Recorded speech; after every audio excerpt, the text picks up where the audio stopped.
Pour combler ses besoins de main-d'œuvre, le Québec doit maintenant se tourner vers les travailleurs étrangers et plus que jamais d'ailleurs. Romain Chué, bonsoir.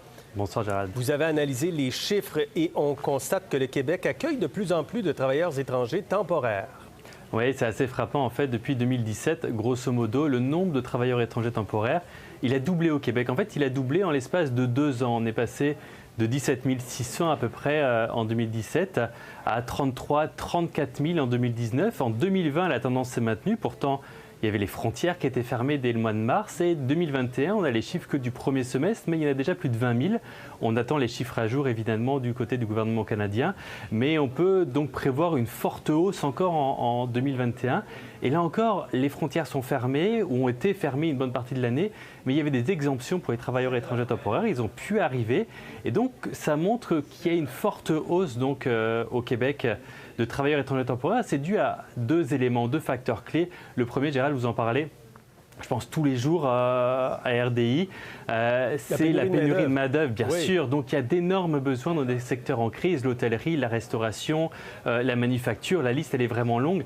Et l'autre facteur important, c'est l'arrivée au pouvoir de François Legault. Parce qu'on a beaucoup parlé d'immigration permanente avec François Legault, mais en coulisses, en fait, ce que essayait de négocier Simon Jolin Barrette, qui était l'ancien ministre de l'immigration, c'était accueillir plus de travailleurs étrangers temporaires et les accueillir plus facilement, en fait. Donc c'est pour ça que toute cette hausse, finalement, elle était prévue, calculée, imaginée et négociée en fait par la CAQ depuis qu'elle est au pouvoir. Très intéressant. Et une entente avec le gouvernement fédéral devrait d'ailleurs simplifier le processus comme ça de recrutement à l'étranger.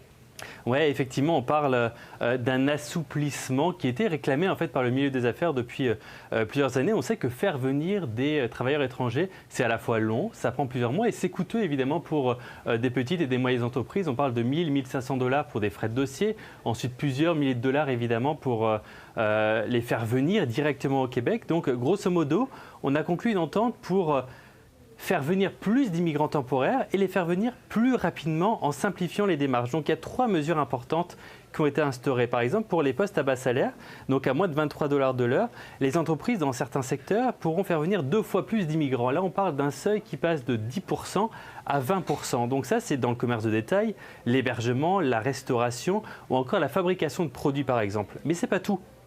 Pour toute une série de professions, un employeur pourra bénéficier de ce qu'on appelle un traitement simplifié des démarches. En quelque sorte, c'est le Graal pour ces employeurs parce que, grosso modo, ça veut dire que pour des conducteurs de camions, pour des poids lourds, des magasiniers, des préposés aux bénéficiaires, des bouchers industriels ou des opérateurs de machines, l'entreprise n'aura plus de seuil de travailleurs étrangers temporaires, donc elle pourra embaucher autant qu'elle le souhaite. Elle n'aura pas de preuve d'effort de recrutement également à fournir, donc il ne sera pas nécessaire de prouver qu'on a tenté de chercher des travailleurs au Québec. Et la 3e mesure, c'est une exemption du processus d'affichage pour certaines autres professions. Là, plus concrètement, ça signifie que actuellement, pour faire venir un travailleur étranger temporaire, il faut faire un affichage, donc prouver pendant 1 mois qu'on n'a pas trouvé de travailleurs disponibles au Québec et au Canada. Donc plusieurs professions à bas salaire, là encore, seront exemptées de cette obligation-là. Donc ça va faciliter évidemment le nombre de travailleurs étrangers temporaires pour qu'ils puissent venir au Québec dans les prochains mois. Tout ça devrait entrer en vigueur début 2022. Et il va y avoir une hausse également du nombre d'immigrants permanents l'an prochain. Oui, on le sait que François Legault avait, dans sa promesse, dit on en prend moins et on en prendra soin. Donc on avait une baisse de 10 000 immigrants permanents, donc on était passé à 40 000.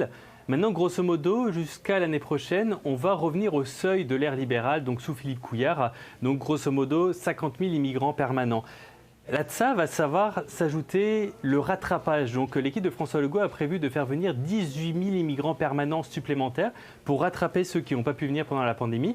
Donc si on ajoute les immigrants temporaires, plus les immigrants permanents, par exemple cette année, on peut imaginer qu'il y a entre 80 et 90 000 immigrants au total qui vont arriver au Québec cette année.